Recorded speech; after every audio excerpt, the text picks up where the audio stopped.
Мына қауынды шелектің ішіне сап қоямыз. Себебі қауын өзі қазір кішкентай. Қауынды суға сап қойсақ, қауын размері үлкен болады. Соңғы тәттілігінің бәрі бетіне шығады. Қауынды сойған кезде бетіне тәттілігі де шығады.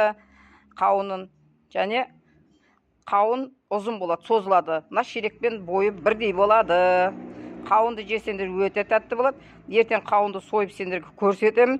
Әдемі және созылма болады. Қазір қауынға түсеміз жайлап. Міне қауын түрі. Қазір бұл ұзарып жатыр. Қауын міне бетіне шығып жатыр қауынды. Міне қауын ұзарып жатыр. Міне ұзарған түрі. Қазір мен тартамын былай. Кемей жатырмын. Міне тартып жатырмын. Ұзарып жатыр қауын. Енді қауынды жатқызсақ, бұл кішкентай болып келеді. Міне қауын ұзақтығынан бұны қауынды, мынау кішкентай қауынды айландырып тұру керек. Солға, оңға қауынды аударып тұрса, қауын ұзарады. Мына ширек азанға дейін ширектің бойымен бірдей болады қауын.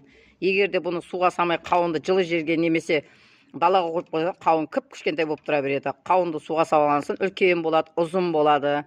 Мына ширек азанда ширектің бойымен бірдей болып тұрады. Қауынды сойып жегенде тәп-тәпті болып тұрады.